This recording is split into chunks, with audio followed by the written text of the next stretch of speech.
এই তিনটি সূরা পাশাপাশি ইদাস শামসু কুওয়িরাত, ইদাস সামাউন ফাতারাত, ওয়া ইদাস সামাউন শাক্কাত, তিনটা সূরা পাশাপাশি আছে। এই সূরা তিনটার মধ্যে কিয়ামতের দৃশ্যগুলোকে অত্যন্ত সাংঘাতিকভাবে ফুটিয়ে তোলা হয়েছে। যদিও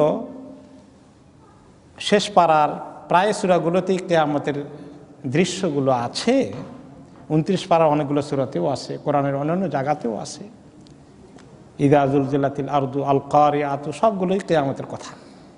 কিন্তু এই তিনটে সূরার মধ্যে বিশেষ করে দৃশ্যগুলোকে একদম বিতাফসিল, মোর ডিটেলস আলোচনা করা হয়েছে। সে কথাটি এসেছে আরেকটা হাদিসে। ইমাম আহমদ রহমতুল্লাহ আলাইহি মুসনাদে আহমদে হাদিসটি উল্লেখ করেছেন। ক্বালা রাসূলুল্লাহ সাল্লাল্লাহু আলাইহি ওয়াসাল্লাম, মান সাররাহু আন ইয়ানজুরা ইলা ইয়াউমিল কিয়ামাহ কাআন্নাহু রাইয়া আইনিন ফালইয়াকরা ইযা শামসু কুওয়িরাত ওয়া ইযা সামাউন ফাতারাত ওয়া ইযা সামাউন শাক্কাত। যেই ব্যক্তি চায় দেখতে যে কিয়ামতের দিনটা দেখতে কেমন হবে, একদম চোখে দেখলে কেমন হবে এরকম ফিল করতে চায়, তাহলে সেই ব্যক্তি এই তিনটা সূরা পড়ুক। এই তিনটা সূরা পাঠ করলে এর মধ্যে যে দৃশ্য আছে মনে হয় যেমন কিয়ামত দেখা যাচ্ছে, এরকম মনে হবে ফিলিংটা, এত সুস্পষ্টভাবে বয়ান করা আছে। তো এই কথার অর্থ এই নয় যে দেখার মতোই হবে। যদি দেখার মতো হতো তাহলে তো মসজিদ থেকে এখন পালাতাম জঙ্গলের দিকে, আর ঘর সংসারে যেতাম না। কারণ রাসূলুল্লাহ সাল্লাল্লাহু আলাইহি ওয়াসাল্লাম কিয়ামতের কথা তো দূরের কথা, কবরের কথা উপলক্ষে বলেছেন। যে মনে চাচ্ছিল আল্লাহ তাআলার কাছে বলি যে আমার উম্মতকে একটু কবরে আযাব কিরকম হয়, কবর দেওয়ার পরে যে চলে আসে ওদের কি আযাব চলতেছে, উপরে বাসিন্দা যারা আছে তাদেরকে আল্লাহ একটু শুনাই দিতেন।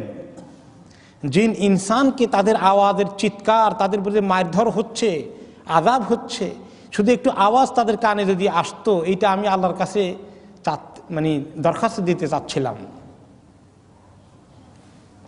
কিন্তু আমি দরখাস্ত দেই নেই। জিন এবং ইনসান ছাড়া আশেপাশে কবর আযাব যাদের হয়, কবরস্থানের আশেপাশে সবাই টের পায়, শুধু জিন ইনসান টের পায় না। আমি এই জন্য আল্লাহর কাছে দরখাস্ত দেই নেই, সেটা আল্লাহ তাআলারও মানসা নাই। কারণ যদি কবর আযাব কীরকম হচ্ছে মানুষ টের পায় উপরের লোকেরা, তাহলে একটা লোকে সংসার করবে না, সব ফেলে চিৎকার করে বনে জঙ্গলে চলে যাবে, বাবা দরকার নাই আমার এই সংসারের, এই কিয়ামতের এই কবরের আযাব থেকে বাঁচতে হবে, আমি এখন সব ছেড়ে আল্লাহমুখী হয়ে যাই। এখন সবাই যদি সংসার ছেড়ে একদম আল্লাহমুখী হয়ে যায় তাহলে উপায় কি হবে দুনিয়া? আল্লাহ তাআলা এরকম সংসার ছেড়ে দেওয়ার জন্য আমাদেরকে চান না। সংসার চলুক আর আল্লাহ তাআলাকেও পাই, এগুলো বাঁচার জন্য দুনিয়ার পরীক্ষাটা চলছে, ঠিক কিনা?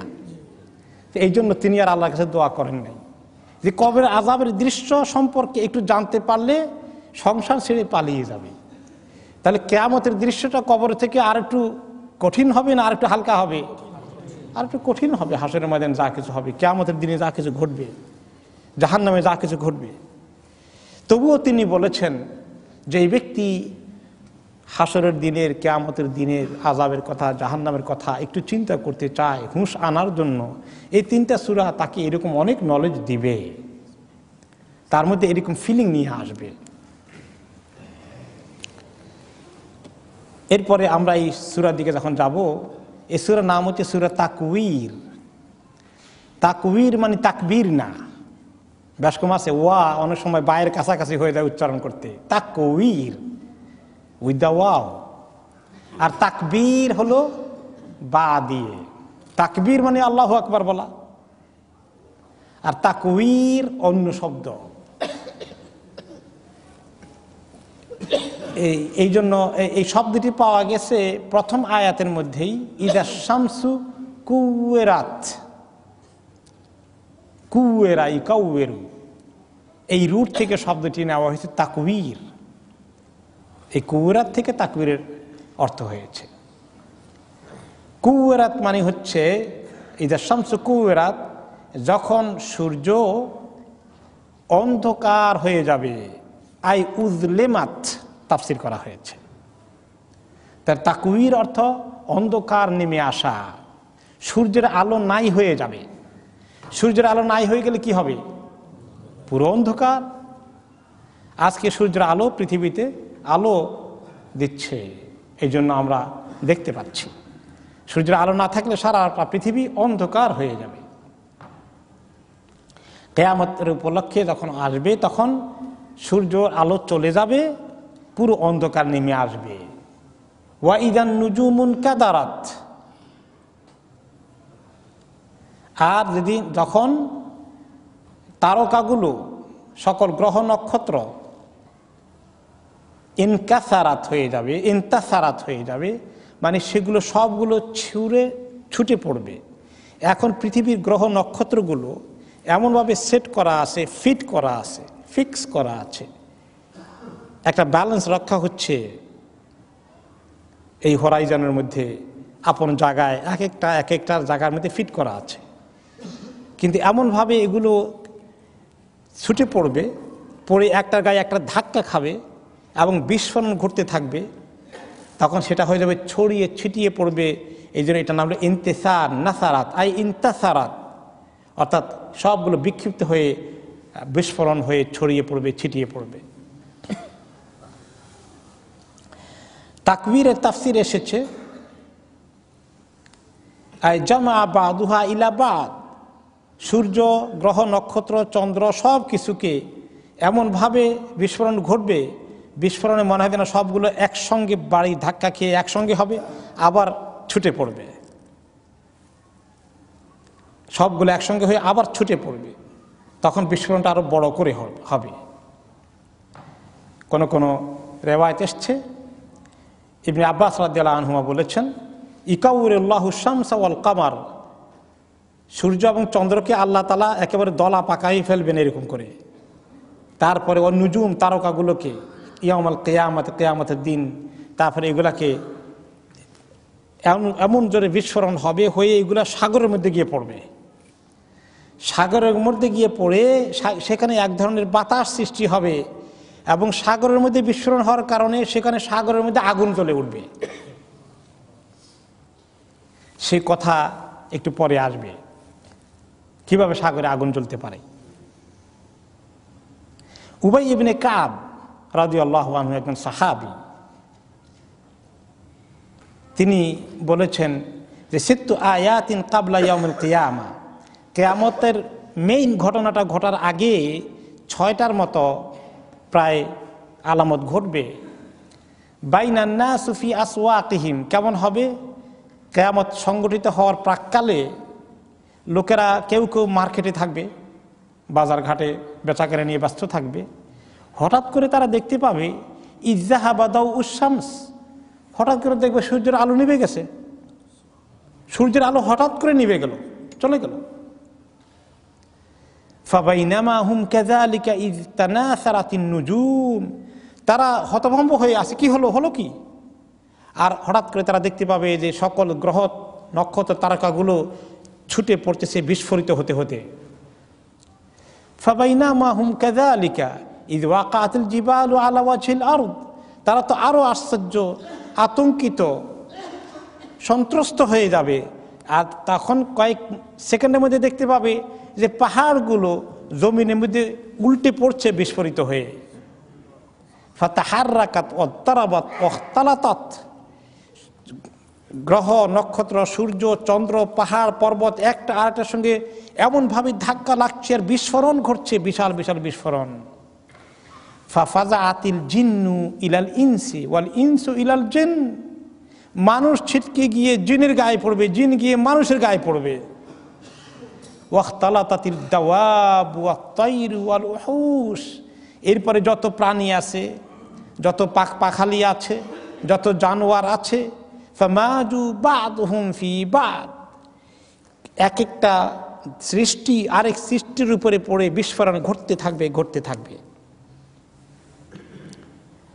এই জন্য সে কথা পরবর্তী পর্যায়ে আবার আরো আসবে। তার আগে বলা হচ্ছে যে ওয়াইদাল ইশারু উত্তিলাত, ইশার হচ্ছে উটগুলো, কিরকম উট?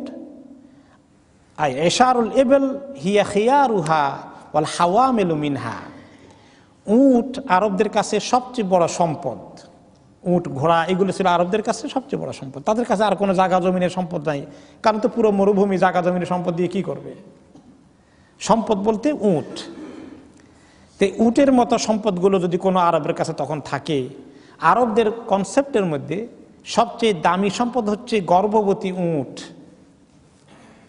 সেই উটটার দাম মার্কেটে অনেক বেশি। আমাদের দেশেও গর্ভবতী গাভী অথবা কেবল গাভী বাচ্চা দিয়েছে, দুধাল গাভী, এটার দামটা মার্কেটে বেশি না তুলনামূলকভাবে? আরবদের কাছেও তাই।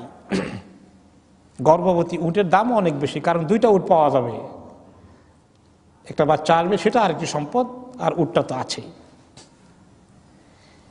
এই ওয়াইদাল এশার উত্তেলাত, এইরকম উটগুলোকে মানুষ অ্যাবন্ডন করে দেবে। কার উট কোথায় আছে আর খবর রাখবে না। এই কিয়ামতের মধ্যে উটের খবর রাখবে? উট একটা সিম্বলিক এক্সাম্পল। যদি কারো বিশাল দোকান থাকে, দোকানে দরজা তাড়াতাড়ি শাটার বন্ধ করতে যাই, জলদি করি, লুটতারাজ হয়ে যাবে, কিয়ামত হয়ে যাচ্ছে, লাগাই ফেলি, লাগাইতে যাবে, আর টাকা পয়সার বান্ডেল আছে, ওইটাকে সামাল দিয়ে আগে সামাল দিবে, আর কোনো সম্পদের দিকে আর কোনো খেয়াল থাকবে না। সব কিছুর থেকে মানুষ জানবে যে আজকে তো মহাকাণ্ড ঘটে যাচ্ছে। তারা তখন বুঝতে পারবে যে এমন কিছু হচ্ছে, আর কোনো সম্পদের দিকে তাকানোর সুযোগ হবে না। কিয়ামত তো দূরের কথা, এই যে সুনামি হলো জাপানে, ইন্না লিল্লাহ, আমার তো টেলিভিশন দেখার সুযোগ হয়নি, সামান্য বর্ণনা শুনেছি। এই যখন কিয়ামতে সুনামি হয়, তখন যখন মানুষ নামার জন্য বিল্ডিং থেকে চেষ্টা করে, জাম দেওয়ার চেষ্টা করে, তখন কি বলে পকেটের মধ্যে টাকার বান্ডেলটা ঢুকাই ফেলি, আমার ওয়ালেট মানি ব্যাগ কই, ওটা হাতে নিয়ে নেই, এই চিন্তা করে। আর জানের চিন্তা এত বড় চিন্তা, মহাবিপদে পড়লে টাকা পয়সা আর কিছুই চিন্তা করার সুযোগ থাকে না। তো দুনিয়ার সুনামি যা ঘটছে এখন কিছুই না, কিছুই না এগুলো কিয়ামতের তুলনায়। কাজেই ওয়াইদাল এশার উত্তেলাত, উটের মতো এই গর্ভবতী উটের সম্পদ যেভাবে বর্জনীয় হবে, কেউ ভ্রুক্ষেপ করবে না, কোনো সম্পদের দিকে মানুষ তাকাবে না, সমস্ত কিছু অ্যাবন্ডন করে ফেলবে। ওয়াইদাল উহুশু হুশিরাত, উহুশ হচ্ছে জঙ্গলের যত জানোয়ার আছে, ওয়াইল্ড অ্যানিমাল যা কিছু আছে, সব একসঙ্গে জমা হয়ে যাবে। তার মানে এখন দেখা যায় ওই যে হরিণগুলো বাঘকে দেখলে পালায়, তাই না, সিংহকে দেখলে পালায়, খেয়ে ফেলবে। ওই সময় কে কোন দিকে দৌড় দিবে, ওদিকে সিংহ আছে, বাবা ওদিকে যাবো না, হরিণে চিন্তা করবে না, তার এত জানের ভয় আসছে, আর সিংহ খাওয়ার চিন্তা করার সুযোগ নাই। তার মানে পৃথিবীতে এখন যেভাবে জঙ্গলগুলো তাদের নিজস্ব পালের মধ্যে থাকে, কে কোথায় ছিটকে পড়ে সব কোন দিকে জমা হয়ে যাবে, কারো কোনো তাল থাকবে না, সব বেতাল হয়ে যাবে। এত পেরেশানি দুনিয়ার মধ্যে সৃষ্টি হবে। মানুষ, ইনসান, জিন সহকারে সকল মাখলুক, যত পশু পাখালি সমস্ত কিছু এরকম বেহুশ হয়ে কোন জায়গায় জমায়েত হয়ে যাবে, কোথায় গিয়ে পড়বে, কোনো খবর থাকবে না। ওয়াইদাল বিহারু সুজ্জিরাত, আর সাগরের মধ্যে যখন আগুন ধরে যাবে, তখন সাগরের মধ্যে আগুন ধরে যাবে। সাগরের মধ্যে আগুন ধরবে কিভাবে? কোন কোন রেওয়ায়েতে এসছে, ওই যে সাহাবী উবাই ইবনে কাব রাদিয়াল্লাহু তাআলা আনহু বলেছেন যে ফান্তালাকু ইলাল বাহার, জিনরা দৌড়ে সাগরের দিকে যাবে। কি ব্যাপার, সাগরে আগুন ধরে গেল কি জন্যে? ফাইদা হুয়া নারুন তাতাআজ্জাজ, এমন আগুন দাউ দাউ করে চলছে, সাগরে আগুন ধরে যাবে। ওই যে বিস্ফোরণ ঘটে, চন্দ্র সূর্য সাগরে পড়বে, আর বিভিন্ন গ্রহ নক্ষত্র পড়বে, আগুন ধরে যাবে। ফাবাইনামা হুম কাযালিকা ইস্তাসআদাতিল আরদু সাদাতান ওয়াহিদা ইলাল আরদিস সাবিআতিস সুফলা ওয়া ইলাস সামাইস সাবিআতিল উলিয়া, সাগর থেকে খবর নিতে দৌড় দিবে জিনরা, বলবে মানুষদেরকে তোমরা থামো, আমরা যাই, তোমরা তো এত দ্রুত গতিতে যেতে পারবে না, আর সাগরে তোমরা যেতেও পারবে না। সাগরের মধ্যে জিনদের অনেকে সাগরে যাওয়ার অ্যাক্সেস আছে, তারা সাগরের উপরে দিয়ে হাঁটতে পারে কিনা। একটা হাদিস আছে, সমুদ্রের মধ্যে শয়তান তার কোট বসায় দিনের শেষে, তার দরবার বসায়। ইবলিস তার কিছু সঙ্গী সাথীদের রিপোর্টারদেরকে নিয়ে সাগরের মধ্যে তার দরবার বসায়। এটা কিন্তু সহিহ হাদিস। দিনের শেষে রিপোর্ট নেয়, এই কে কি রকম শয়তানি করলা খবর দাও। শয়তানির অর্থ কি বুঝেন? শয়তানির অর্থ চুরি করা না, জেনা ব্যভিচার করা না। শয়তানির অর্থ কি? মানুষকে ধোঁকা দিয়ে গুনার মধ্যে লাগাই দেওয়া। শয়তানের আসল কাজ কোনটা? এইটা। শয়তানের আসল কাজ শুধু নামাজ পড়া না, হারাম খাওয়া না। শয়তানের কাজ হলো মানুষকে ধোঁকা দেওয়া। শয়তান বলেছিল, সিদ্ধান্ত নিয়েছিল আল্লাহ তাআলার কাছে, যখন দুনিয়াতে পাঠিয়ে দিয়েছে তাকে লানত করে দিয়ে, মারদুদ করে দিয়ে পাঠিয়ে দিয়েছেন। লাউয়ান্নাহুম আজমাইন, আপনার আদমের সন্তান যতগুলো আছে সবগুলোর ধোঁকা দেব, আমি সবগুলোর ধোঁকা দেওয়ার চেষ্টা করব। তবে অবশ্য শেষ আসে বলছে ইল্লা ইবাদাকা মিনহুমুল মুখলাসিন, যে আপনার কিছু মুখলেস ইবাদত পাওয়া যায়, বান্দা পাওয়া যাবে, ওদেরকে অবশ্য পারবো না। তাদেরকে আবার চেষ্টা ছাড়ে না, কিন্তু সে ছাড়ে না, কাউকে ছাড়ে না। সে যত বড় মুখলেস মানুষই বলেন, তাকেও শয়তান ধোঁকা দেওয়ার চেষ্টা করে। এই তালবিসে ইবলিসের শয়তানি করার প্রক্রিয়ার যে কিতাব আছে, কিতাবের নামই হলো তালবিসে ইবলিস। ইবলিসের ধোঁকা দেওয়া, মানুষকে ধোঁকা দেওয়ার প্রক্রিয়ার উপরেই একটা কিতাব আছে, লিখছেন ইমাম ইবনুল জাওজি রহমতুল্লাহ আলাইহি। সেখানে তিনি একটা ঘটনা বলেছেন, আমি ওটা আরেকদিন বলেছিলাম কিনা, যারা শুনেন নাই তাদের জন্য নতুন হবে, বাকিদের জন্য রিমাইন্ডার। মুসা আলাইহিস সালাম আল্লাহ তাআলার কাছে দোয়া করছেন কোন একটা বিষয় নিয়ে, আর ওই সময় জিবরাইল আলাইহিস সালাম ওনার কাছে আসছেন। এসে দেখেন যে ওনার পাশে ইবলিস বসে আছে, তার প্রস্তুতি নিয়ে ওনাকে ধোঁকা দেওয়ার জন্য, মুসা আলাইহিস সালামকে ধোঁকা দিবে। তো জিবরাইল আলাইহিস সালাম বললেন, তোমার সাহস কত, আল্লাহর একজন নবী, তারও ধোঁকা দিবা। তার মধ্যে উনি আবার আল্লাহ তাআলার কাছে হাত তুলে মুনাজাত করছেন, সময়টা উনি আল্লাহর সঙ্গে সরাসরি কানেক্টেড হয়ে গেছেন। ওই সময় ধোঁকা দেওয়ার তোমার সাহস আছে? এত বড় সাহস তোমার? তখন সে বলে যে আমি কোনোদিন হতাশ হই না। কারণ কি, যে মুসা তো দূরের কথা, তার বাবা জান্নাতের ভিতরে ছিল, সেখানে ধোঁকা দিয়ে ছাড়ছে। মুসা আলাইহিস সালামের আসল বাবার নাম কি? আদম আলাইহিস সালাম, আমাদেরও আদি পিতা আদম আলাইহিস সালাম। উনি কোন জায়গায় ধোঁকা খাইছেন? জান্নাতের ভিতরে থেকে। আমি হতাশ হব কেন? মুসা তো এখনো জান্নাতে যায়নি, দুনিয়াতে আছে। তো কাজেই দেখছেন তো, ইবলিস কোনো রকম হতাশ হয় না। এবং তার কাজ কিরকম এবার চিন্তা করি দেখেন। এই যে আমরা গুনাহ করে ফেলি, কত চিন্তা করি গুনাহ করব না, তাই না? প্রত্যেকে চিন্তা করি না? কত আত্মসমালোচনা করি, ইহতিসাব করি, অমুক গুনাহটা বেশি বেশি হয়ে যাচ্ছে আমার দ্বারা, কত তওবা করি। কালকে তওবা করলাম, আজকে আবার সেটা হয়ে গেল, ইন্না লিল্লাহ, হয়ে যায়। কারণ ইবলিস কোনোদিন হতাশ হয় না, কোনোদিন হতাশ হয় না। আমাদের কারো আত্মতৃপ্তির উপায় নাই যে আমি তো আগের থেকে একটু ভালো হয়ে গেছি, আমার বোধহয় খবর ভালোই আছে। নিশ্চিন্ত হওয়ার কোনো কারণ নাই। তার সর্বশেষ চান্স কোন সময় থাকে জানেন?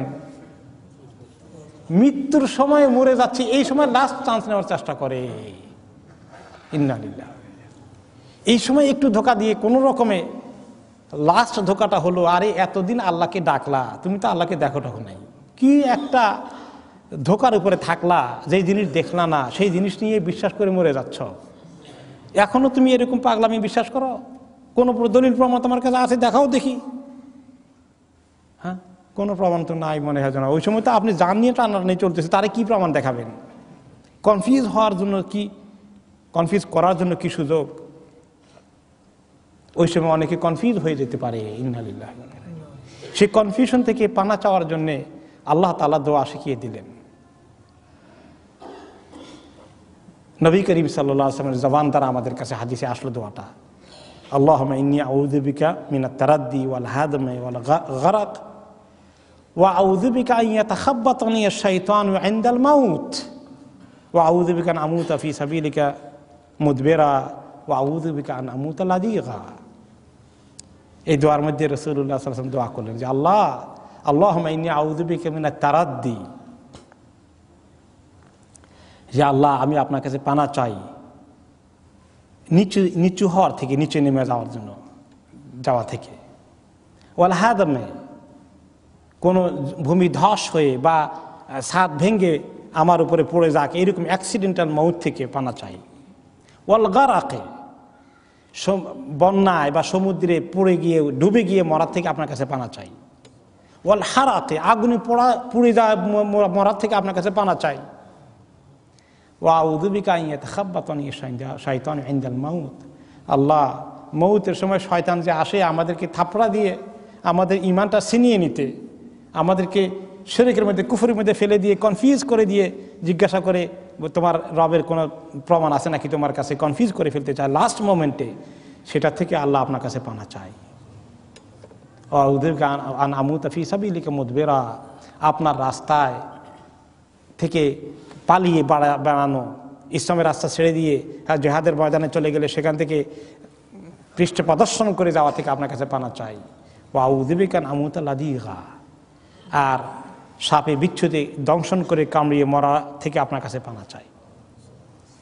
এতগুলো দোয়া তিনি বললেন। সেখানে একটা দোয়া আছে শয়তানের ওয়াসওয়াসা থেকে পানা চাইতে। তাহলে শয়তান কখনো নিরাশ হয় না, সেই মৃত্যুর সময় পর্যন্ত লাস্ট চান্স নেওয়ার চেষ্টা করে। তো আল্লাহ তাআলা অবশ্য তার এই চেষ্টা তো আছে, এটা যেমন আমাদের জন্য একটা আশঙ্কার কারণ, আল্লাহর কাছে দোয়া করে পানা চাওয়ার কারণ, অপরদিক থেকে আল্লাহ তাআলা হতাশ না হওয়ার জন্য আমাদেরকে আবার সুসংবাদ শুনিয়েছেন।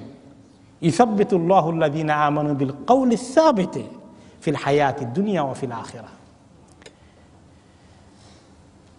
যারা সত্যিকার মুমিন তাদেরকে আল্লাহ তাআলা কাউলুন সাবিত, মজবুত কওল দ্বারা দুনিয়াতে এবং আখিরাতে মজবুত করে টিকিয়ে রাখেন। এই জন্য মুমিনকে আল্লাহ তাআলা শয়তানের এই মোকাবিলা আখিরি ওয়াক্তে কালিমাতুশ শাহাদা নসিব করে ফেলবেন। আল্লাহ তাআলা আমাদেরকে তাদের অন্তর্ভুক্ত করে দিন। যাই হোক, এই শয়তানের কথা বলছিলাম যে শয়তান কে কে শয়তানি করলো তার রিপোর্ট নাই, সমুদ্রের মধ্যে তার কোর্ট বসায়, সমুদ্রে বসে কেমনে যায় কেমনে, আমরা কি আর তা বলতে পারি? তাদের জগৎটা, তাদের চলাফেরাটা, তাদেরটা আমাদের দুনিয়ার মানুষের মতো নয়, তাদের লাইফ স্টাইল আলাদা। তাদেরকে আল্লাহ তাআলা সেখানে তাদেরকে আকাশে উড়াতে আল্লাহ তাআলা তৌফিক দিয়েছে, তারা উড়ে যেতে পারে। আমরা প্লেন ছাড়া আকাশে উঠতে পারি না, এমনি করে জাম্প দিয়ে উঠতে পারবো না, তারা পারে। শয়তানকে আল্লাহ তাআলা এইভাবে সুযোগ দিয়েছেন। যেমন বিলকিসের সিংহাসনকে সুলাইমান আলাইহিস সালামের সামনে বলল যে বিলকিস আসার আগেই এটা কে নিয়ে আসবে। একজনে বললে যে আপনার চোখের পলক ফেরানোর আগেই দেখবেন যে আপনার সামনে হাজির, আর বলে সে নিয়ে আসলো। কত দূরে থেকে এই মুহূর্তেই নিয়ে আসছে। এত দ্রুত গতিতে চলতে পারে, উড়ে যেতে পারে। কিছু কিছু জিনকে, সব জিন একরকম না, জিনদের মধ্যে বহু রকমের মাখলুকাত আছে। জিনদের জবানে, জিনদের ওয়ার্ল্ডে বহু রকমের মাখলুকাত আছে। তাদের মধ্যে ইফরিত আছে, অনেক শক্তিশালী আছে। তাদের মধ্যে ছোট সাইজের আছে, মাঝারি সাইজের আছে, বিভিন্ন জাত, বিভিন্ন কিসিমের আছে। যাই হোক, তো তারা এখানে ইবলিস বসতে পারে তার আসন নিয়ে সাগরের উপরে, আর বসে যখন জিজ্ঞাসা করে যে কে আজকে কি কি শয়তানি করলা, তার অর্থ যে মানুষের মধ্যে গুনার মধ্যে লাগিয়ে দেওয়ার জন্য কি কি ওয়াসওয়াসা ধোঁকা দিয়েছ, রিপোর্ট দাও। কেউ বলে যে আমি তার দুইজনের মধ্যে মারামারি করে দিয়েছি, দুইজনের মধ্যে ঝগড়া লাগিয়ে দিয়েছি, জেনা ব্যভিচার করিয়েছি, মদ খাওয়িয়েছি, বিভিন্ন রকমের। সবগুলোকে বলে well done, very good, okay, thank you. আর স্পেশালি যখন একটা লোকে বলে যে আমি মিয়া বিবির মধ্যে এমন ঝগড়া লাগিয়ে দিয়েছি, তালাক করে ছেড়ে দিয়েছি, তখন বলে যে ওয়েল ডান, তুমি আমার আসল কাজ করেছ।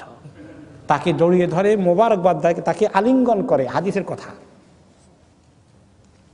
তাহলে স্বামী স্ত্রীর ঝগড়া হয়, এই ঝগড়াটা আল্লাহ তাআলার কাছে কত অপছন্দনীয় কাজ, আর ইবলিসের কাছে কত পছন্দের কাজ। এবার চিন্তা করে দেখলাম, এই জন্য দাম্পত্য জীবনে স্বামী স্ত্রী মাঝে মধ্যে দুই কথা হয়ে যেতে পারে, সব সংসারেই হয়।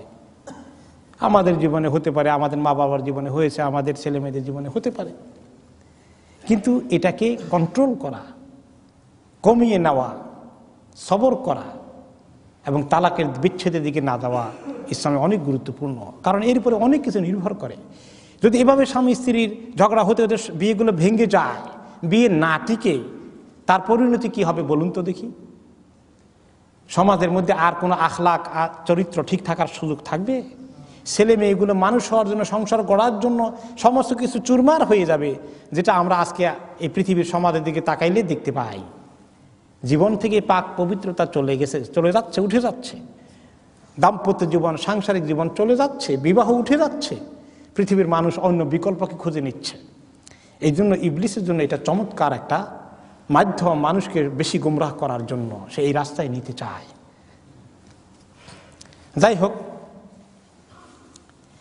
এই শয়তানের দল তখন তারা দ্রুত গতিতে তারা সমুদ্রের দিকে যাবে খবর নেওয়ার জন্য।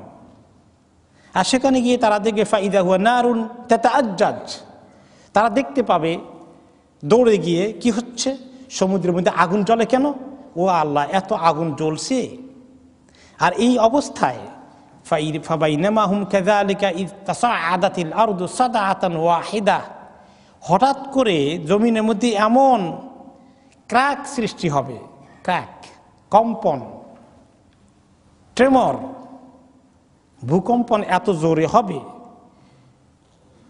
সাদআতান ওয়াহিদা ইলাল আরদিস সাবিআতিস সুফলা, এই জমিন ধস হয়ে ভূমিকম্পের ফলে এই জমিন এত দ্রুত নিচে যাবে, 7 জমিনের শেষ মাথায় গিয়ে ঠেকবে এই পৃথিবী। এত দ্রুত গতিতে ভূমিকম্প হয়ে ধস হয়ে জমিন নিচে চলে যাবে। সারাটা জমিন, এই 1 জমিন 2 জমিন 3 জমিন করে যে আছে, আমাদের নিচে 7 জমিন আছে, একদম 7ম জমিনে গিয়ে ঠেকবে এই জমিনটা গিয়া। কত দ্রুত গতিতে যাবে চিন্তা করে দেখেছেন? আবার কি হবে, ওয়া ইলাস সামাইস সাবিআতিল উলিয়া, এরপরে ওখান থেকে উঠবে বিস্ফোরণ, ওখানে গিয়ে আরেকটা ঘটে, এমন ভাবে উপরের দিকে উঠবে 7 আসমানের উপরে গিয়ে ঠেকবে। আর ফাবাইনামা হুম কাযালিক ইয জাআতহুম রিহু ফামাতাতহুম, এক কঠিন বাতাস এসে তাদেরকে সবাইকে তখন মৃত্যু দান করবে। এখন আসুন, এই যে জমিনের মধ্যে যে সুজ্জিরাত হবে, জমিনের মধ্যে যে আগুন জ্বলে উঠবে, আই উকিদাত, জমিনের মধ্যে আগুন জ্বলে উঠবে, সরি জমিন না, সাগরের মধ্যে আগুন জ্বলে উঠবে। সাগরের মধ্যে আগুন জ্বলবে কেমনে? আর এই সুজ্জিরাত সিজারা, এই আগুন জ্বলা, এই জন্য আরবিতে সিগারেটকে বলে সিজারা, সিগারেট আগুন দিয়ে ধরাইছে, এই নামটা ওখান থেকে ইংলিশের সঙ্গে মিলে, আর অরিজিনালি আগুন ধরার থেকে সিজারা। এখন এটা বিজ্ঞানের একটা বিষয়, সমুদ্রের মধ্যে আগুন ধরে কেমনে? বৈজ্ঞানিকদের রিসার্চ করার অনেক কথাবার্তা এখানে আছে। পানির মধ্যে 2টা পদার্থ থাকে বড়, তাই না? একটা কি অক্সিজেন, আর একটা কি হাইড্রোজেন। হাইড্রোজেনের মধ্যে কি আছে? হ্যাঁ, তার মানে এটা এক ধরনের গ্যাস, যেটা আসলে আগুন হওয়ার জন্যই যেটার কাজ, কিন্তু অক্সিজেন থাকার কারণে বোধহয় সেটা হতে পারছে না। তো যদি এমন হয় যে অক্সিজেন টান দিয়ে নিয়ে সরিয়ে দেওয়া হলো, তাহলে সেটা পুরোটাই আগুন ধরে উঠবে। আমি অবশ্য বিজ্ঞানের ছাত্র না, এর চেয়ে বেশি বৈজ্ঞানিক ব্যাখ্যা করতে পারছি না। তবে আমরা সুনামি যখন দেখলাম, যারা সুনামি দেখেছেন তারা বলেছেন যে সুনামির মধ্যে কিন্তু আগুনের মতোই এই লালিমা পর্যন্ত দেখা গিয়েছে।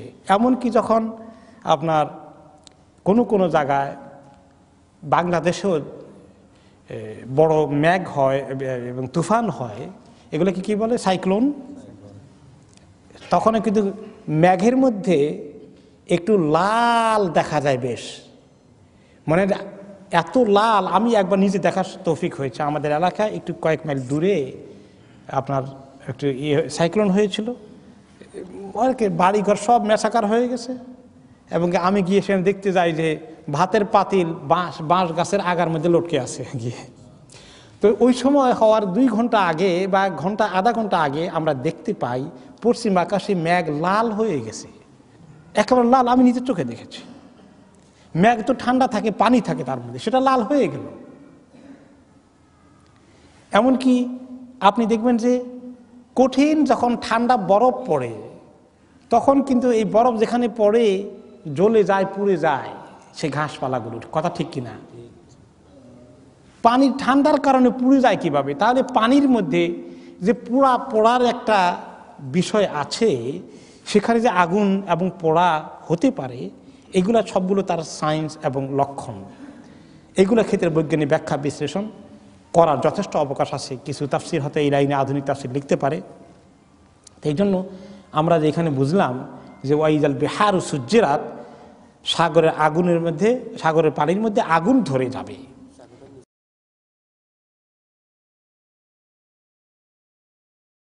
এরপরে আল্লাহ তাআলা বলছেন স্টিল এই সিন আসছে কিভাবে, কিয়ামতের ময়দানে এক একটা সিন হবে। ওয়াইদান নুফুসু যুওয়াজাত, সেদিন নফসগুলো, প্রাণগুলো, অন্তরগুলো, মানুষগুলো, সৃষ্টিগুলো জোড়ায় জোড়ায় লেগে যাবে, জোড়ায় জোড়ায় থাকবে। এই জোড়া জোড়ার অর্থ কি? এর একাধিক তাফসীর এসেছে।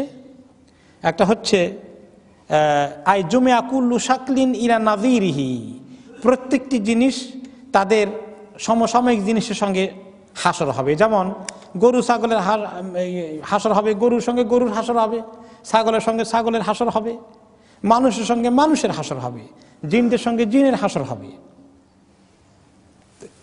মানুষের সঙ্গে মানুষের হাসর হবে, স্বাভাবিকভাবে মানুষের মধ্যে বিচার আচার দেনা পাওনা শোধ এগুলো ব্যবস্থা করা হবে। আর গরু ছাগলের নিজস্ব জগতে হাসর হবে এই জন্য যে একটা গরু বা ছাগল যেটা শিং নাই, সেই বেচারাকে শিংওয়ালাটা মাঝে মধ্যে গুতা দিত, খামাখা কষ্ট দিয়েছে। আর ওই বেচারা শিং নাই, সে শোধ নিতে পারে না, সারা জীবন গুতাই খেলো। আল্লাহ তাআলা তো আজকে বিচার করবেন। আজকে কোনো মাজলুমকে আল্লাহ তাআলা তারা হক আদায় না করে ছাড়বেন না। কাজেই শিংওয়ালা এবং যার শিং নাই একে অপরকে কষ্ট দিয়েছে, তাদেরকে উঠিয়ে আল্লাহ তাআলা যার শিং ছিল না তাকে বলবেন ধারালো শিং বের করে দিয়ে, যে কয়টা গুতা তোমাকে দিয়েছিল সবগুলা শোধ নিয়ে নাও এখন। যদি আল্লাহ তাআলা এই সমস্ত জানোয়ারগুলোর মধ্যে ইনসাফ কায়েম করেন, তাহলে মানুষের মধ্যে যে জুলুম করি আমরা তার ইনসাফ কায়েম করবেন না? জালিমদেরকে আল্লাহ তাআলা মাজলুমের জন্য সেদিন বিচারের আসন বসে তাদের শোধ করার ব্যবস্থা করবেন। আর মানুষের মধ্যে এই শোধ করাটা শুধু একটা দুইটা গুতা দিয়ে শেষ হবে না। শোধ করা তরিকা কি? সেই প্রসঙ্গে রাসূলুল্লাহ সাল্লাল্লাহু আলাইহি ওয়াসাল্লাম বলবেন, আর কি হাদিসে বললেন, তোমরা কি জানো সবচেয়ে বড় মিসকিন কে? সবচেয়ে বড় বেচারা কে হবে? সবচেয়ে বড় মাহরুম কে? অসহায় কে? অভাবী কে? সাহাবায়ে কেরাম বলেন, যেই ব্যক্তি এক লোকমা দুই লোকমা খানার জন্য মানুষের কাছে দাঁড়ে দাঁড়ে হাত পাততে হয়, আমরা তাকেই তো এরকম মিসকিন, অভাবী, সর্বহারা মনে করি। তিনি বলেন আসল মিসকিন সে না। আসল মিসকিন হবে ওই লোকটি কিয়ামতের দিন তার হাসর হবে, কিছু আমল টামল মাথায় করে উঠবে, ভালোই নেকামল আছে, কিন্তু এত লোকের ক্ষতি করেছে, এত জুলুম করেছে, এত লোকের গীবত করেছে, এত লোকে কথা দিয়ে কষ্ট দিয়েছে, গালিগালাজ করেছে, বিভিন্নভাবে মানুষের মানিজ্যত নিয়ে মানুষকে কষ্ট দিয়েছে।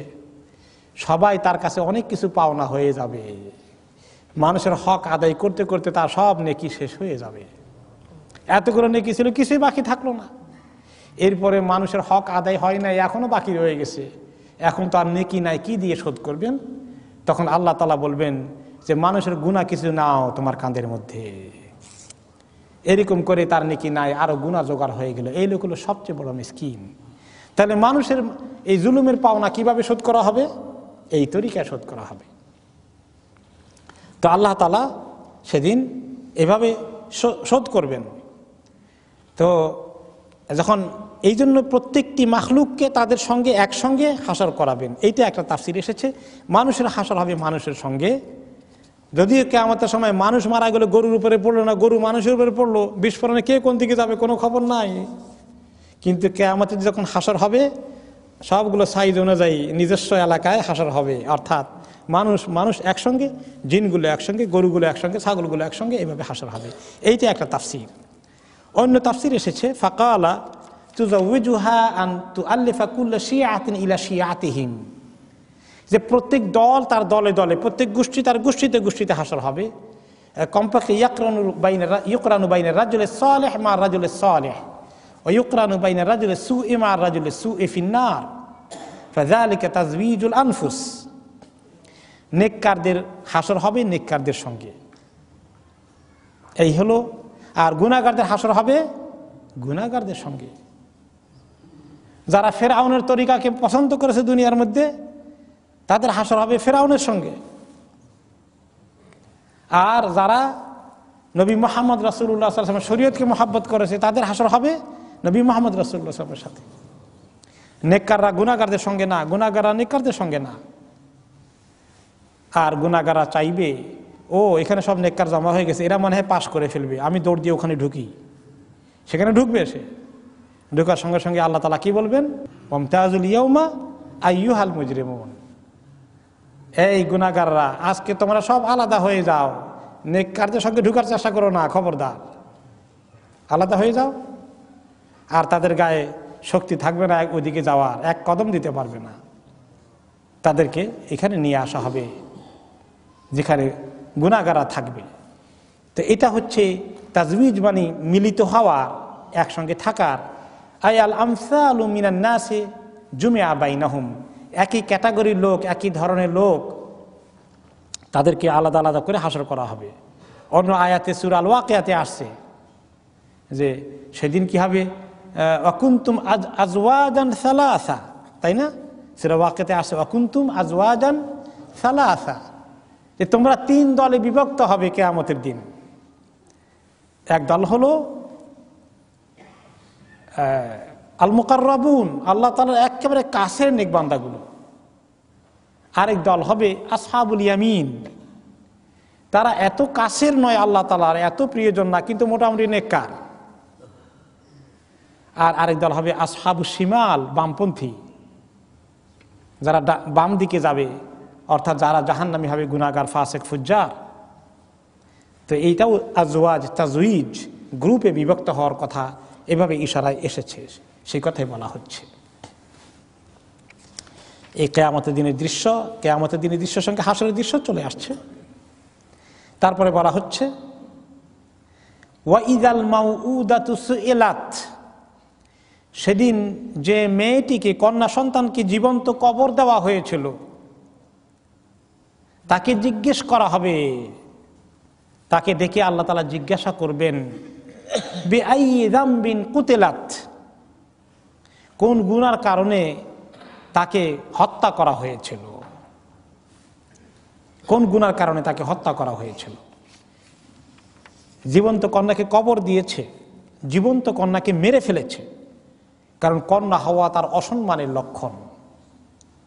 কন্যা হোক সে চায় নাই, কন্যাকে জীবন্ত কবর দিয়েছে, মেরে ফেলেছে। আরবরা এরকম করতো কিনা? করতো। বহু ঘটনা আপনারা জানেন, দাহিয়া কালবির ঘটনা জানেন, কিভাবে জীবন্ত কবর দিয়েছে। এত জাহিলিয়ত ছিল যে কারো কন্যা হয়ে গেলে তার জন্য সেইম, পুরুষ হওয়া, ছেলে হওয়া তার জন্য সৌভাগ্যের লক্ষণ, গর্বের লক্ষণ। এই জন্য কন্যাকে জীবন্ত কবর দিত। কিয়ামতের দিন এই মাজলুম মেয়ে, যাকে কতল করা হয়েছে, যাকে জীবন্ত দাফন করা হয়েছে, যাকে মেরে ফেলা হয়েছে কন্যা সন্তান জন্ম হওয়ার কারণে, সে সন্তানটাকে ডেকে আল্লাহ জিজ্ঞেস করবেন, তোমাকে কেন হত্যা করা হয়েছিল? যে হত্যা করেছে তার সামনে আনবেন, এনে ডেকে জিজ্ঞাসা করবেন বিআইয়ি যামবিন কুতিলাত, কোন কারণে এই মেয়েটিকে হত্যা করা হয়েছে। তখন যে জীবন্ত হত্যা করেছে তার অবস্থা কি হবে বলেন? আর যারা মেয়ে হওয়ার কারণে ঘৃণা করেছেন, আল্লাহ তাআলার সিদ্ধান্তের কারণে হত্যা না করলেও অপছন্দ করেছেন, ঘৃণা করেছেন, স্ত্রীর প্রতি বিরক্ত হয়েছেন, পুত্রবধূকে কষ্ট দিয়েছেন, তাদেরকে আল্লাহ তাআলা জিজ্ঞেস করবেন না যে এই যে মেয়ে দিয়েছিলাম, কেন ওই মহিলাটাকে কষ্ট দিয়েছিল? সেই সৃষ্টি করেছিল না আমি সৃষ্টি করেছিলাম? সেই অপরাধের জবাব কি দিবেন? সাবধান হয়ে যাই আমরা, খবরদার। আল্লাহ তাআলা কোরআন শরীফে কিভাবে বলেছেন, যখন তাকে সংবাদ দেওয়া হয় যে তোমার কন্যা সন্তান জন্ম নিয়েছে, তার চেহারা মুসওয়াদ্দা, চেহারা কালো হয়ে যায় খবর পেলে, কন্যার খবর পেলে মুখটা কালো হয়ে গেল। ওয়াহুয়া কাযীম, তার ভিতরে রাগ, গোসা, অভিমান, ক্ষোভ জমা হয়ে গেল। ওই সময় কন্যার গলা টিপে মারতে চায়, নাকি মাটির নিচে ডুবিয়ে দেবে, এরকম চিন্তা করে। কত নিন্দা করেছেন আল্লাহ তাআলা। কাজেই যারা হত্যা করেন নাই ঠিকই, কিন্তু বিরক্ত হয়েছেন, আল্লাহ সিদ্ধান্তের ব্যাপারে আপত্তি প্রকাশ করেছেন, তাদের খবর আছে। এই জন্য কন্যা সন্তান হয়ে যাক, পুত্র সন্তান হয়ে যাক, কি বলতে হবে? আলহামদুলিল্লাহ, আমার আল্লাহ যেটা দিয়েছেন তার চেয়ে আমার কাছে আর বড় কোনো কিছু আমার চিন্তা করার সুযোগ নাই, আমার আল্লাহ আমার জন্য ভালোই ফয়সালা করেছেন, খুশি হয়ে যেতে হবে। চেহারাকে কালো বানানো, বিরক্ত হওয়া, মনের কষ্ট প্রকাশ করা কত বড় অন্যায় হবে চিন্তা করে দেখেছেন?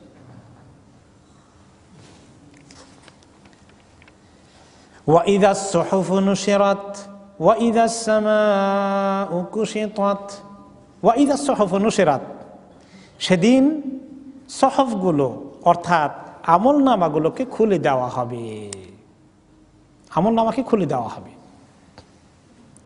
সেই কথা, আমলনামার কথা যেটা আছে অন্য আয়াতে এসেছে, অন্য সূরায়, আলিমাত নাফসুম মা আহদারাত,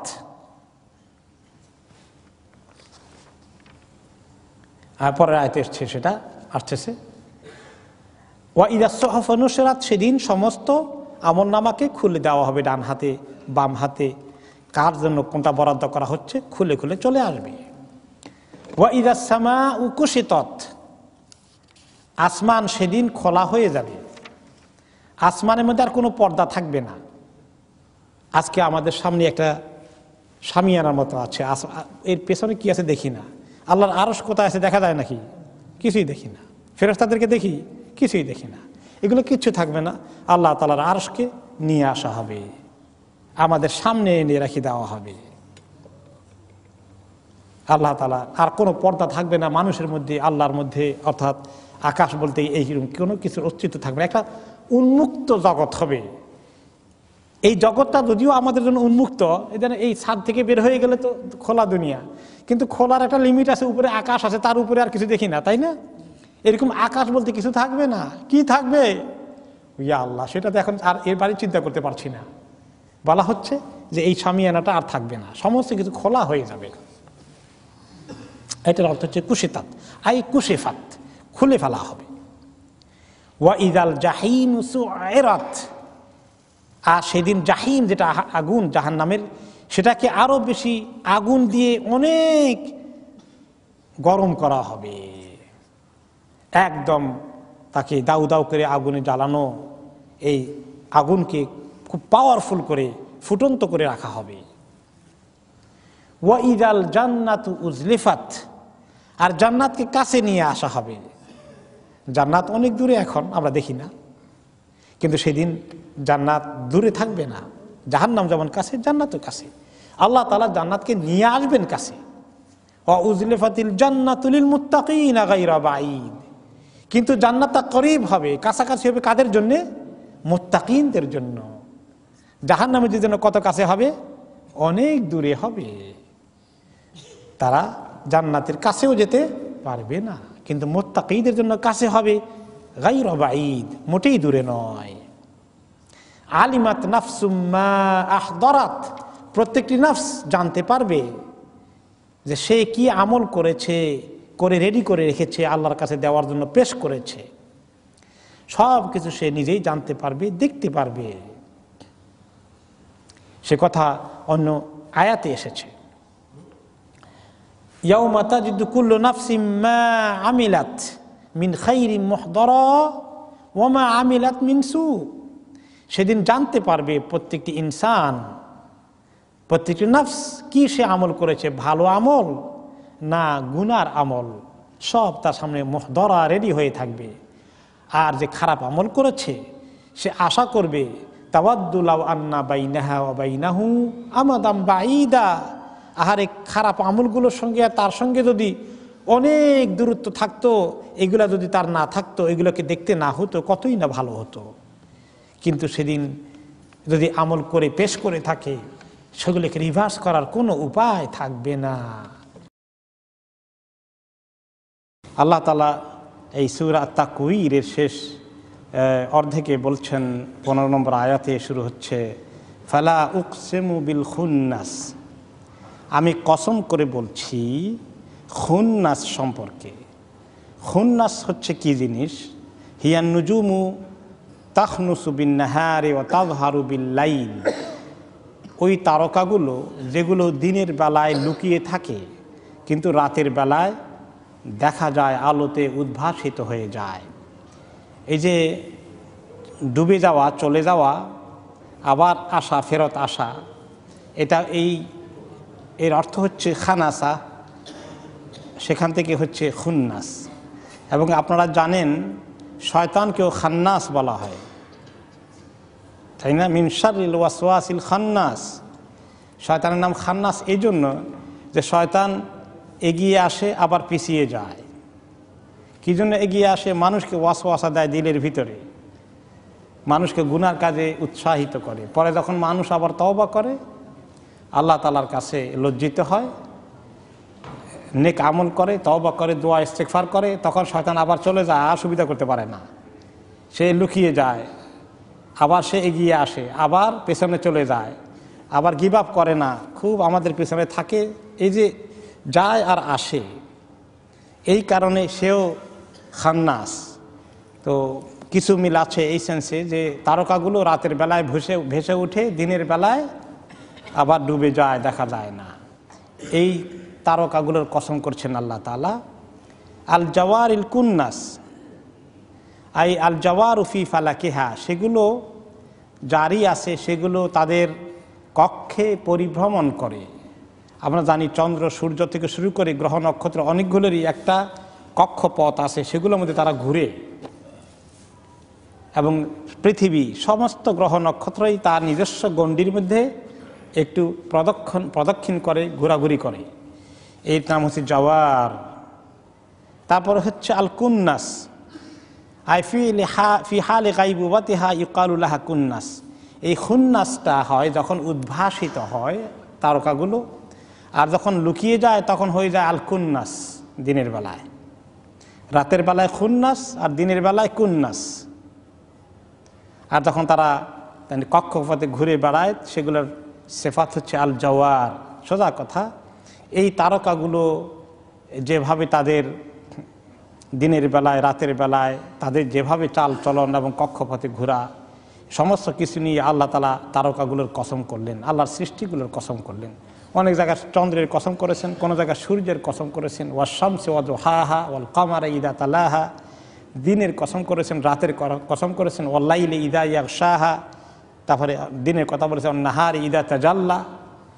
এইভাবে আল্লাহ তাআলার মাখলুকগুলো, সৃষ্টিগুলো, যেগুলো অনেক বড় সৃষ্টি অস্তিত্ব, সেগুলোকে যিনি সৃষ্টি করতে পারেন, তিনি যে কত বড় ক্ষমতার অধিকারী, সেই বিষয়গুলো মানুষের দৃষ্টি আকর্ষণের জন্য এই সমস্ত সৃষ্টির কথা তিনি উল্লেখ করেন। ওয়াল্লাইলি ইযা আসআসা, আর রাত যখন এগিয়ে আসে, অথবা কোন কোন তাফসিরে বলা হয়েছে রাত যখন শেষের দিকে চলে যায়, রাত যখন প্রস্থান করে, রাতটা যখন ঘনিয়ে আসে, তখন তো সারা পৃথিবী অন্ধকার হয়ে যায়, তাই না? যলাম, অন্ধকার। এখন এই রাত অন্ধকার থাকলে তো অনেক কিছুই করা যায় না পৃথিবীতে, অনেক কাজকর্ম বন্ধ থাকে, মানুষ অপেক্ষায় থাকে যে কখন সকাল হবে, তাদের আবার সব কিছু ঠিকঠাক মতো কর্মসূচি শুরু হয়ে যাবে। আর রাত যদি লম্বা হয়ে যায় আর সকাল যদি না আসে, মানুষের কী যে কষ্ট হবে, সারাটা পৃথিবী অচল হয়ে যাবে। এই জন্য যে আল্লাহ রাতকে আনেন আবার রাতকে নিয়ে যান, কিভাবে তিনি রাতকে আনেন আবার রাতকে নিয়ে যান, এটা কি সোজা একটা বিষয়? কত বড় ক্ষমতার অধিকারী হলে এভাবে রাতকে নিয়ে আসা যায়, আবার রাতকে সরিয়ে নিয়েছেন। ওয়াল্লাইলি ইযা আসআসা, রাতকে যখন তিনি সরিয়ে নেন। ওয়াস-সুবহি ইযা তানাফফাস, আর ওই সকাল যখন সে নিঃশ্বাস গ্রহণ করে। রাতটা সকাল নিঃশ্বাস গ্রহণ করে। সকালের নিঃশ্বাসে কি আর বিশ্বাসী কি? সকাল সন্ধ্যার নিঃশ্বাস কেমনে নেয়? তানাফফাসা মানে নিঃশ্বাস গ্রহণ করা, এটা মানুষের জন্য, কিন্তু এটা একটা রূপক অর্থে এসেছে। রাত সকাল যখন তানাফফাসা নিঃশ্বাস গ্রহণ করে, তার অর্থ তাফসীর এসেছে আই আদা, যখন আলোকিত হয়ে ওঠে, আলোয় উদ্ভাসিত হয়ে যায়। সকালবেলা এই পৃথিবীর মধ্যে আলো চলে আসাটা, এটা সকালের নিঃশ্বাস নেওয়া হলো। মনে হয় যেন সারা রাত নিঃশ্বাস বন্ধ ছিল আর সারা পৃথিবীর নিঃশ্বাসটা খুলে গেল আবার। এরকম একটা রূপক অর্থে আল্লাহ তাআলা ব্যবহার করেছেন। এখানে তিনি কুদরত দেখাতে চান যে দেখো, এই সকাল যখন হয়ে যায়, মনে হয় যেন তোমাদের অনেক কিছু এবার শুরু হয়ে গেল পুরো দমে, তোমাদের নিঃশ্বাস আবার চালু হয়ে গেল, মনে হয় যেন থমকে ছিল, দাঁড়িয়েছিল। সে আল্লাহ তোমাদেরকে আবার কর্মব্যস্ত দিনের শুরু করে দিলেন। ফালিকুল ইসবাহি ওয়ান নাওয়া, যিনি সকালবেলাকে চিরে, রাতের অন্ধকার চিরে সকালকে নিয়ে আসেন। মাটি চিরে যিনি শস্য বা কোনো বীজকে গাছের আকারে, চারার আকারে নিয়ে আসেন, সেই আল্লাহ তাআলার কুদরতকে তোমরা একটু লক্ষ্য করো এবং স্বীকার করো যে তিনি কত ক্ষমতার অধিকারী। এই কসমগুলো আল্লাহ তাআলা করলেন। কসম করেন আল্লাহ তাআলা কিছু কথা বলার জন্য। আমরা কসম করি, আমরা তো কসম করি কিছু কথা বলার জন্য। আল্লাহর কসম, আমি যদি এরকম বলি আপনি অপেক্ষা থাকবেন, কি কইতে চান শুনি দেখি। তাহলে কসম করার উদ্দেশ্য হচ্ছে গুরুত্ব দিয়ে সবাইকে মেন্টালি রেডি করা। অত্যন্ত গুরুত্বপূর্ণ কথা বলছি, শোনো। এতক্ষণ অনেকগুলো বিষয়ের কসম করে আল্লাহ তাআলা এবার বলছেন, ইন্নাহু লাকাউলু রাসূলিন কারীম। এই কোরআন, এই ওয়াহি একজন সম্মানিত বার্তাবাহকের কথা, যিনি এই বাণীকে পৌঁছিয়ে দেন। অর্থাৎ এই যে ওয়াহি রাসূলুল্লাহ সাল্লাল্লাহু আলাইহি ওয়াসাল্লামের কাছে আসে, এটা মুহাম্মদ সাল্লাল্লাহু আলাইহি ওয়াসাল্লাম নিজের তৈরি করা, রচনা করা কোনো জিনিস নয়। এটা তার কাছে আসে আল্লাহ তাআলার পক্ষ থেকে। কিন্তু আল্লাহ তাআলার পক্ষ থেকে কিভাবে আসে? একজন বাণী বাহক আছেন, বার্তাবাহক আছেন, এবং তিনি অত্যন্ত সম্মানিত একটা অস্তিত্ব তিনি, এবং তিনি কারীম, সম্মানিত। আর রাসূল হলেন মেসেঞ্জার, বাণীবাহক, বার্তাবাহক। এখন রাসূল এই টাইটেলটা আল্লাহ তাআলা জিবরাইল আলাইহিস সালামের জন্য এখানে ব্যবহার করেছেন। আবার আমরা জানি আমাদের পয়গম্বরদের জন্য রাসূল এবং নবী এই দুটো টাইটেল ব্যবহৃত হয়। যিনি ফেরেশতা, যিনি রাসূল, ওনার এক ধরনের ডিউটি, আর যিনি মানুষ রাসূল, ওনার আরেক ধরনের ডিউটি। যিনি মানুষ রাসূল, তিনি হচ্ছেন মানুষের কাছে আল্লাহর কালামকে কনভে করবেন, পৌঁছিয়ে দিবেন, মানুষকে বুঝিয়ে দিবেন। ইয়াতলু আলাইহিম আয়াতিহি ওয়া ইউযাক্কিহিম ওয়া ইউআল্লিমুহুমুল কিতাব ওয়াল হিকমা ওয়া ইন কানু মিন ক্বাবলু লাফি দালালিম মুবিন। রাসূলের অনেক কাজ, মানুষকে সমস্ত কথাবার্তা আল্লাহর ওয়াহী তেলাওয়াত করে শোনাবেন, তারপরে ওয়া ইউযাক্কিহিম, তাদেরকে পবিত্র করবেন, মানসিকভাবে পবিত্র করবেন, শিরক থেকে মুক্ত করে তাওহীদের দিকে নিয়ে আসবেন, মূর্তি পূজা থেকে উদ্ধার করে আল্লাহ তাআলার একত্ববাদে নিয়ে আসবেন, মানুষকে পাক পবিত্র কেমনে হয়, হালাল হারাম কেমনে শিখে, এগুলো শিখিয়ে দিবেন। ওয়া ইউআল্লিমুহুমুল কিতাব ওয়াল হিকমা, তাদেরকে ট্রেনিং দিবেন, তাদেরকে তালিম দিবেন, শিক্ষকের মতো তাদেরকে বুঝিয়ে দিবেন কিভাবে এগুলো আল্লাহ তাআলার দিনকে বুঝতে হয়, শিখতে হয়। কিতাব এবং হিকমত, সুন্নত সব কিছু বুঝিয়ে দেবেন। এটা হলো রাসূল, যিনি মানুষ, যিনি রাসূল, তার ডিউটি। আর যিনি ফেরেশতা রাসূল, তিনি হচ্ছেন জিবরাইল আলাইহিস সালাতু ওয়াস সালাম। ওনার দায়িত্ব হচ্ছে রাসূল হিসাবে, বাণী বাহক হিসাবে আল্লাহ তাআলার বাণী, আল্লাহ তাআলার কালাম নবীর কাছে ঠিকমতো পৌঁছিয়ে দিবেন। তিনি মানুষের কাছে গিয়ে আর রিসালাতের দায়িত্ব পালন করবেন না। তিনি কোথায় পৌঁছাবেন? নবী এবং রাসূলের কাছে। শুধু মুহাম্মদ রাসূলুল্লাহ সাল্লাল্লাহু আলাইহি ওয়াসাল্লাম নন, সমস্ত নবীদেরকে তিনি আল্লাহ তাআলার এই কালামকে পৌঁছিয়ে দিয়েছেন। তাওরাত, জাবুর, ইনজিল, কোরআন, সমস্ত নবীদের কাছে ওয়াহি তিনি নিয়ে এসেছেন। তো এই যে রাসূল, এই রাসূলের প্রশংসা আল্লাহ তাআলা বলছেন, আই মালাকুন শরীফুন হাসানুল খুলকি বাহিউল মানজার। ইমাম ইবনে কাসির রাহমাতুল্লাহ আলাইহি বলেন যে আল্লাহ তাআলা প্রশংসা করে বলছেন, এই নবী, এই রাসূল যিনি ফেরেশতা জিবরাইল আলাইহিস সালাতু ওয়াস সালাম, তিনি অত্যন্ত সম্মানিত ফেরেশতা। যেমন আল্লাহ তাআলা তাঁর চরিত্র, ব্যক্তিত্ব, আখলাককে সুন্দর করেছেন, তেমন দেখার দিক থেকে, দেখতে শুনতেও তিনি সমস্ত ফেরেশতাদের থেকে ভিন্ন। তাঁর অরিজিনাল অস্তিত্ব হচ্ছে 600 পাখা তার আছে। এই পাখাগুলো দিয়ে যদি তিনি খোলেন একসঙ্গে সবগুলো, তাহলে সারা হোরাইজন ওনার পাখা দিয়ে ভর্তি হয়ে যায়। পূর্ব থেকে পশ্চিম, উত্তর থেকে দক্ষিণ, সারা পৃথিবী ভর্তি হয়ে যায়। এত বিশাল এক অস্তিত্ব, এত সুন্দর ওনার অস্তিত্ব আল্লাহ তৈরি করেছেন। আই শাদীদুল খালকে, অন্য আয়াতে আল্লাহ তাআলা বলেছেন, বা পরবর্তী আয়াতে, জি কুওয়াতিন, ওনার হযরত জিবরাইল আলাইহিস সালামের অনেকগুলো প্রশংসা গুণ আল্লাহ তাআলা গাইলেন। জি কুওয়াতিন, তিনি অনেক শক্তিশালী। তিনি আল্লাহ তাআলার পক্ষ থেকে অনেক বড় বড় সিদ্ধান্ত দুনিয়ার মধ্যে কার্যকরী করেন। কোন কোন জায়গায় যখন আযাব নিয়ে আসতে হয়, সুনামি, এসব কিছু আল্লাহ তাআলা ওনাকে দায়িত্ব দিয়ে পাঠান এক্সিকিউট করার জন্যে। কিভাবে শক্তি কাজে লাগে দেখছেন তো? সুনামি কি করলো, কিভাবে সুনামি সৃষ্টি হলো? পানির তোড়ে মনে হয় যেন বাড়ি ঘর বিল্ডিংগুলোকে এমনি করে খেলনার মতো নিয়ে যাচ্ছে, কোনো কষ্ট হচ্ছে না পানির। এত শক্তি কোত্থেকে আসলো পানির মধ্যে? এত শক্তি এই ভূমির মধ্যে কি ধরনের ভূমিকম্প হয়ে গেল, ক্ষণিকের ভিতরে সারা জগৎ মনে হয় যেন সেই একটি এলাকা, কয়েকটি শহর লন্ড ভন্ড হয়ে গেল। এত টেকনোলজির অধিকারী মানুষ অসহায়ের মতো তাকিয়ে থাকলো। আমি গাড়ি চালাতে গিয়ে রেডিওতে শুনতেছিলাম, জাপানের যিনি অ্যাম্বাসাডার আছেন, তিনি আমেরিকা যিনি অ্যাম্বাসাডার, তিনি বলতেছেন যে প্রকৃতির কাছে আমরা অসহায় হয়ে গেলাম, প্রকৃতির কাছে অসহায় হয়ে গেলাম। তো আমরা তো প্রকৃতি, তারা প্রকৃতি পর্যন্ত চিনে, আর এই প্রকৃতির পিছনে যেতে পারে না। আমরা চিন্তা করি যে প্রকৃতির সৃষ্টিকর্তা কে? আল্লাহ।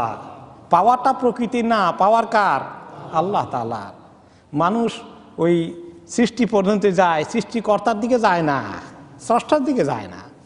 ও রাবিয়া বসরি রাদিয়াল্লাহু আনহার ব্যাপারে কথা ছিল, রেওয়ায়েত আছে যে তিনি একদিন বসে খুব পূর্ণিমা রাত্রে আল্লাহ তাআলাকে খুব ডাকছেন, আল্লাহর সঙ্গে তাহাজ্জুদ পড়ে সম্পর্ক কায়েম করছেন। ওনার এক আত্মীয় ঘনিষ্ঠ একজন বললেন, রাবিয়া ঘরের মধ্যে বসে আসো, বাইরে এসে দেখো চাঁদ কত সুন্দর, পূর্ণিমার চাঁদটা দেখো একটু। তিনি বললেন, আমি তো পূর্ণিমার এই সুন্দর চাঁদের সৃষ্টিকর্তাকে নিয়ে বিজি আছি। সুবহানাল্লাহ। তো আমরা সৃষ্টি নিয়ে সুন্দর থাকি, আহারে পাখিটা কত সুন্দর, গোলাপটা কত সুন্দর, কিন্তু সুবহানাল্লাহ, আল্লাহ তাআলার এই জিকির করা, আল্লাহকে ইয়াদ করা কত সুন্দর করে আল্লাহ সৃষ্টি করেছেন, সেদিকে আমরা যেতে পারি না। তো আল্লাহ তাআলা এই শক্তি দিয়েছেন, জিবরাইলের শক্তি কিছু নিজের নাই, আল্লাহ তাআলাই ওনাকে শক্তি দিয়েছেন। বি কুওয়াতিন ইনদা যিল আরশে মাকিন, এবং আরশের কাছে যে সমস্ত ফেরেশতারা আছে সবার মধ্যে আল্লাহ তাআলা ওনাকে সবচেয়ে বেশি সম্মানের জায়গা দিয়েছেন। মুতাইন সাম্মা আমিন, তাকে অনুসরণ করা হয়, সবাই তার কথা শুনে, সমস্ত ফেরেশতারা তিনি এক ধরনের লিডার ফেরেশতাদের মধ্যে। এবং লাইলাতুল কদরে সালামুন, যে সালাম নিয়ে আসে, হিয়া হাত্তা মাতলাইল ফজর, আল মালাইকাতু আর রূহ, ফেরেশতারা আসেন, রূহ আসেন। রূহ বলতে জিবরাইল আলাইহিস সালাতু ওয়াস সালাম, তিনি লিড করেন। তিনি অত্যন্ত বড় উঁচু মানের একজন ফেরেশতা। সেই ফেরেশতা এই ওহী নিয়ে আসেন, এই কোরআন নিয়ে আসেন রাসূলুল্লাহ সাল্লাল্লাহু আলাইহি ওয়াসাল্লামের কাছে। তো দিল আরশে মাকিন, ইনদা দিল আরশে মাকিন আই লাহু মাকানাতুন ইনদাল্লাহি আযজা ওয়া জাল, আল্লাহ তাআলার যিনি আরশের মালিক আল্লাহ, তার কাছে জিবরাইল ফেরেশতার অনেক মর্তবা এবং ফজিলত আছে। এবং মাকিন, তিনি অত্যন্ত সম্মানের স্থানে, মানজিলাতুন রাফিয়া, অনেক উঁচু শান তার। মুতাইন সাম্মা, এবং তিনি সেখানে লাহু ওয়াজাহাতুন ওয়া হুয়া মাসমুউল কাউল মুতাউন ফিল মালাইল আ'লা, আল্লাহ তাআলার মালাইল আ'লার ফেরেশতারা সবাই ওনার কথা শুনে, ওনার কথা শোনার জন্য রেডি হয়ে থাকে, ওনার কথাকে তারা বাস্তবায়ন করে।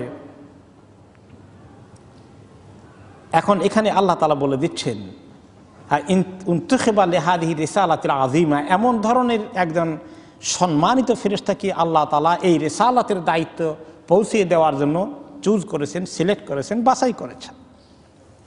কাজেই এই কোরআন কোন জায়গা থেকে কেমনে আসে তোমরা চিন্তা করে দেখেছ?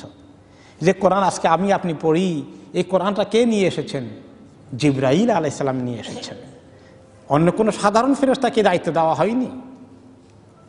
কাজে কোরআনের শান বুঝতে হবে, যে কোরআনের শান অনুযায়ী তা পৌঁছে দেওয়ার দায়িত্ব, যে কোনো ফেরেশতাকে দায়িত্ব দিলে কোনো ফেরেশতা গাফলাতি করতেন না অবশ্যই। কারণ ওয়াইয়াফআলুনা মা ইউমারুন, আল্লাহ তাআলা যা বলেন তা তারা আমল করেন। কিন্তু আল্লাহ তাআলা অতি সম্মানিত ফেরেশতা, সর্বোত্তম সর্বশ্রেষ্ঠ সম্মানিত ফেরেশতা যিনি, তাকেই আল্লাহ তাআলা এই কোরআন এবং এই ওয়াহির দায়িত্ব পালন করতে বাছাই করেছেন। এবং তিনি আমিন, সিফাতুন লিজিবরিল বিল আমানা ওয়া হাযা আযীমুন জিদ্দান, তিনি যে আমিন, বিশ্বস্ত, এটা একটা সিফাত, টাইটেল আল্লাহ তাআলা দিলেন জিবরাইল আলাইহিস সালাতু ওয়াস সালামকে, এবং এটা অনেক বড় আরও স্বীকৃতি হলো আল্লাহ তাআলার পক্ষ থেকে, শান হয়ে গেল হযরত জিবরাইল আলাইহিস সালাতু ওয়াস সালামের জন্য। আন্না রাব্বা আযজা ওয়া জাল ইযাক্কি আবদাহু ওয়া রাসূলাহু আল মালাকি আও আল মালাকি জিবরিল, আল মালাকি জিবরিল কামা যাক্কা আবদাহু ওয়া রাসূলাহুল বাশারি মুহাম্মাদান সাল্লাল্লাহু আলাইহি ওয়াসাল্লাম। এই আয়াতগুলোর মধ্যে আল্লাহ তাআলা যিনি ফেরেশতাদের রাসূল, ফেরেশতা রাসূল, তার যেমন সম্মান শান বয়ান করলেন, এরপরে পরবর্তী আয়াতগুলোর মধ্যে আল্লাহ তাআলা মানব রাসূল, যিনি মানুষের মধ্যে কাজ করার জন্য যিনি রাসূল হিসেবে নির্বাচিত হয়েছেন, তারও প্রশংসা করেছেন পরবর্তী আয়াতে, ওয়ামা সাহিবুকুম বিমাজনুন, হে লোকেরা, তোমাদের এই সাথী, তোমাদেরই একজন মানুষ যাকে আমি নবুয়তের জন্য বাছাই করেছি, তোমরা তাকে বলো তিনি পাগল। ওমা সাহেবুকুম বিমাজনুন, তোমাদের এই লোকটি কখনোই মাজনুন নয়, পাগল নয়, তিনি অত্যন্ত সুস্থ বিবেক সম্পন্ন একজন ব্যক্তি, সুস্থ মস্তিষ্ক সম্পন্ন একজন ব্যক্তি।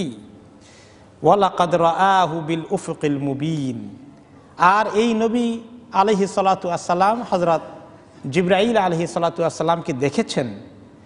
সবসময় তিনি ওনার আসল সুরতে দেখেননি, আসল সুরতে দুইবার দেখা হয়েছে।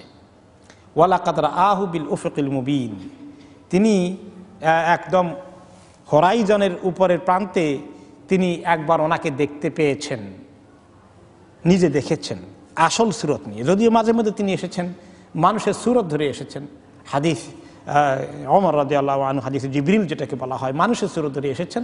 কিন্তু এমনকি যখন হেরা গুহাতে এসেছেন তখনও মানুষের সুরত ধরে এসেছেন, ওনাকে আলিঙ্গন করেছেন, ইকরা বিসমি রাব্বিকাল্লাযী খালাক। কিন্তু অরিজিনাল সুরাতে একবার এসেছেন দুনিয়ার মধ্যে, যখন ওহী প্রথম নাজির হওয়ার কিছুদিন পরে ওনার মনে আসল যে দেখলাম বেচারা, তাকে অন্য রেওয়ায়তে আসছে যে আপনার যে 600 পাখা আছে শুনলাম, তা তো দেখলাম না, কেমন দেখা যায় আপনাকে। তো একবার ওইরকম সূরাতে তিনি এসেছেন, সেটা এই গোটা হোরাইজন ব্যাপী ছড়িয়ে পড়েছে ওনার পাখাগুলো।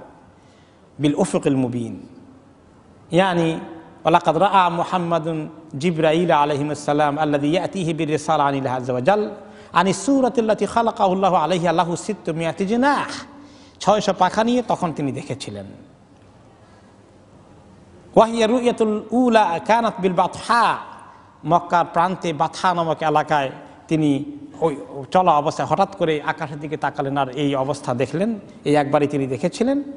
পরবর্তী পর্যায়ে অবশ্য আবার দেখেছেন জিবরাইল আলাইহিস সালামকে দ্বিতীয়বার 600 পাখা সহকারে অরিজিনাল শেপ নিয়ে, সেটা হচ্ছে যখন তিনি ইসরা মিরাজে যান, সেখানে দেখেছিলেন তিনি। আল্লামাহু শাদীদুল কুওয়া যু মিররাতিন ফাস্তাওয়া ওয়া হুয়া বিল উফুকিল আলা, এই কথাগুলো প্রথম দেখার ব্যাপারে। আর দ্বিতীয় দেখার ব্যাপারে এসেছে সূরা আপনার আল ইসরা বা সূরা নাজমের মধ্যে এসেছে, ওয়ালাকাদ রাআহু নাজলাতান উখরা, রাসূলুল্লাহ সাল্লাল্লাহু আলাইহি ওয়াসাল্লাম জিবরাইল আলাইহিস সালামকে দ্বিতীয়বার দেখেছিলেন অরিজিনাল সূরত সহকারে, ইনদা সিদরাতুল মুনতাহা, একেবারে সিদরাতুল মুনতাহার পাশে গিয়ে। সিদরাতুল মুনতাহার অর্থ হচ্ছে শেষ বড়ই গাছ, বড়ই গাছ, আর এটাই শেষ। জিবরাইল আলাইহিস সালামের জার্নি ওখানে শেষ হয়ে যায়, আর তিনি যেতে পারেন না। তারপরে বলবেন যে এবার আপনি আর আপনার আল্লাহ, আমার আর পারমিশন নাই, আমার ভিসা এখানেই শেষ। আল্লাহ তাআলার আরশের কাছে যাওয়ার ওনার কোনো ক্ষমতা নাই। আরশের আগে সিদরাতুল মুনতাহা, শেষ বড়ই গাছ। বড়ই গাছ দুনিয়ার বড়ই গাছের মতো না, সেই বড়ই গাছে যে এত মণি মুক্তার মতো এত আলো নূর টপ টপকে টপকে ঝরে পড়ে, সেটার দৃশ্য অপরূপ সুন্দর। তো ওইখানে গিয়ে জিবরাইল আলাইহিস সালাম বললেন মেরাজের সময় যে আমার জার্নি এখানে শেষ, আপনি আর আপনার আল্লাহর মেরাজ হবে এখন। তো এই দ্বিতীয়বার তিনি সেখানে দেখেছিলেন। আর সোজা কথা, এই সূরাতে প্রথমবার দেখার কথা এসেছে, এবং যে এই এত বড় ফেরেশতা আল্লাহর পক্ষ থেকে বাণী নিয়ে আসেন, তিনি পৌঁছিয়ে দেন কত বড় আমানতের কথা, কত বড় গুরুত্বপূর্ণ কথা, কত বড় জিম্মাদারির কথা। আর হে মানুষ, পৃথিবীর মানুষ, তোমরা এই কোরআনকে অবিশ্বাস করো, মানো না, অস্বীকার করো। আর ওমা হুয়া আলাল গাইবি বিদানীন, এই গাইব, তিনি যে রাসূল, মানুষ রাসূল, তিনি গায়েবের ব্যাপারে বখিলি করেন না, অর্থাৎ তিনি ওহী পাওয়ার সঙ্গে সঙ্গেই মানুষকে পৌঁছে দেওয়ার দায়িত্ব ওনার, তিনি দায়িত্ব পালন করে ফেলেন। তোমাদেরকে জান দিয়ে কষ্ট করে তিনি পৌঁছে দেন। ওমা আলাইনা ইল্লাল বালাগুল মুবিন, যে পরিষ্কার করে পৌঁছে দেওয়ার দায়িত্ব আমাদের আছে, এই কাজ তিনি করেন, কোনো বখিলি করেন না, তোমাদেরকে আল্লাহর পক্ষ থেকে কনভে করতে, পৌঁছেই দিতে। আল্লাহ হাল বাল্লাগতু, হে লোকেরা আমি কি পৌঁছে দিয়েছে, এই কথা তিনি জিজ্ঞেস করলেন এবং তিনি আসলেই পৌঁছিয়ে দিয়েছেন এবং সাহাবীর সাক্ষী দিয়েছিলেন, হ্যাঁ, যে বালা আপনি অবশ্যই পৌঁছে দিয়েছেন, আল্লাহুম্মা ফাশহাদ, এই সাক্ষী তিনি নিয়েছেন। তাহলে তিনি নবুয়তের কাজ করতে, পৌঁছে দিতে, ফাসদা বিমা তুমার, যেটার হুকুম আপনাকে করা হয় এটা ছড়িয়ে দেন, এই দাওয়াতকে পৌঁছিয়ে দেন, এই ওহীর কথা খবর মানুষকে জানিয়ে দেন। তিনি কখনোই কার্পণ্য করেননি। তিনি জানেন এগুলো বললে তাকে লোকেরা আক্রমণ করবে, তার উপরে আঘাত করবে, তার উপরে চড়াও হবে, এরপরেও তিনি কার্পণ্য করেননি। রিস্ক নিয়ে, জীবনকে বিপন্ন করে তিনি আমার এই বয়ান তোমাদেরকে পৌঁছে দিয়েছেন। ওমা হুয়া বিকাউলি শাইতানির রাজিম, আর তোমরা এই অভিযোগ করো যে শয়তান তাকে কিছু শিখিয়ে দেয়, নাউজুবিল্লাহ, এই কথাও তো অভিযোগ করেছে। জাদুকররা শিখিয়ে দেয়, এই কথাও অভিযোগ করেছে। তো যে শয়তানের রাজিম যে আছে, অভিশপ্ত শয়তান, সে কখনোই কোনো কথা এখানে ঢুকাতে এবং ওহীর মধ্যে পরিবর্তন আনতে, ওহীকে বিকৃত করতে, আল্লাহ তাআলা বক্তব্যকে অন্য কোনোভাবে উল্টাপাল্টা করে দিতে কোনো ধরনের কোনো কন্ট্রিবিউট করার কোনো সুযোগ তার নেই। এটা সত্যি আল্লাহর পক্ষ থেকে খাঁটি কথা, স্বয়ং জিবরাইল আলাইহিস সালামের আমানতদার ফেরেশতার মাধ্যমে আসা, আর স্বয়ং রাসূলুল্লাহ সাল্লাল্লাহু আলাইহি ওয়াসাল্লামের কাছে পৌঁছিয়ে দিয়ে তিনি সরাসরি মানুষের কাছে কোনো কার্পণ্য না করে পৌঁছিয়ে দিয়েছেন। এই হচ্ছে এই কোরআনের পরিচয়। ফাআইনা তাযহাবুন, এই কোরআন রেখে তোমরা যাও কোথায়, কোন দিকে যেতে চাও কোরআন রেখে দিয়ে? ইন হুয়া ইল্লা যিকরুল লিল আলামিন, এটা হচ্ছে বিশ্ববাসীর জন্য নসিহত, গুরুত্বপূর্ণ শিক্ষা, লেসন, তালিম, তারবিয়াত। কোরআন মানুষের জন্য সর্বোত্তম হেদায়াত। এখন এই কোরআন ছেড়ে দিয়ে আমরা অন্য দিকে চলে যাই কিনা? চলে যাই। আমাদের দেশে কোরআনের আইন, মিরাসের আইন পছন্দ হয় না। যে কোরআন সম্পদ ভাগ করে দেওয়ার জন্য যে আইন করেছে এটা ঠিক না, এটারে পরিবর্তন করতে হবে। এত বড় দুঃসাহস মুসলমানের। কোরআন রেখে কার কাছে যাও? কাফের বেদিনদের দিন গ্রহণ করতে যাও? কত দুঃসাহস মুসলমানের। ফাআইনা তাযহাবুন, কাফেরদেরকে বলা হয়েছিল যে কোথায় যাও, আর এখন তো মুসলমানরাও কোথায় যায়। আহারে দুর্ভাগ্য মুসলমানদের। ইন হুয়া ইল্লা যিকরুল লিল আলামিন, সারা দুনিয়ার মানুষের জন্য এত সুন্দর নসিহত, এত সুন্দর শিক্ষা, এত সুন্দর আইন কানুন, শুধু মিরাস নয়, দুনিয়ার সকল কিছুর সর্বোত্তম তরিকা, আইন কানুন পদ্ধতি কি আল্লাহ তাআলা এই কোরআনে দান করেন নাই? দুনিয়ার মধ্যে কোন আইন কোরআনের আইনের থেকে সুন্দর হতে পারে? আধুনিক জমানায় কোরআন কি অকেজ হয়ে গেছে? এই কোরআন কি সেকেলে হয়ে গেছে, বাসি হয়ে গেছে, পুরনো হয়ে গেছে? হুদাল লিল মুত্তাকিন, আল্লাহ তাআলা এই কোরআনের মধ্যে মানুষের জন্য পথের দিশা রেখেছেন। আর কোরআনকে ছেড়ে মানুষ যে কোনো পথে যাবে, উন্নতি চিন্তা করবে, তার অবনতির চরম শিখরে সে যাবে। অবনতিতে যাবে, উন্নতিতে যাবে না। এই কোরআন হেদায়েত, শিক্ষা, শিক্ষা হিসাবে কাজ করবে কাদের জন্য? লিমান শাআ মিনকুম আন ইয়াস্তাকিম, তোমাদের মধ্যে যারা চায় সোজা সরল রাস্তায় মজবুত হয়ে দাঁড়িয়ে থাকতে, কোরআন তাকেই হেদায়েত দিবে। ইয়াস্তাকিম, ইয়াস্তাকিমু আলা সিরাতিল মুস্তাকিম, যে ব্যক্তি সিরাতে মুস্তাকিম সঠিক পথে থাকতে চায়, কোরআন তাকে সঠিক পথের দিশা দেবে। ইন্না হাযাল কোরআনা ইয়াহদি লিল্লাতী হিয়া আকওয়াম, এই কোরআন ওই পথের দিকে দিশা দিবে যেই পথটা আসলেই সঠিক, সোজা, যার মধ্যে কোনো বক্রতা নেই, যে পথের মধ্যে কোনো সমস্যা নেই, যে পথের মধ্যে কোনো বিপদ আপদ নেই, যে পথ চলে গেছে জান্নাতুন নাঈমের দিকে, এই পথের সন্ধান দিবে কোরআন। কোরআনকে ছেড়ে গেলে কোন দিকে যাবে মানুষ? বিপথে চলে যাবে, জাহান্নামের রাস্তা ইখতিয়ার করবে।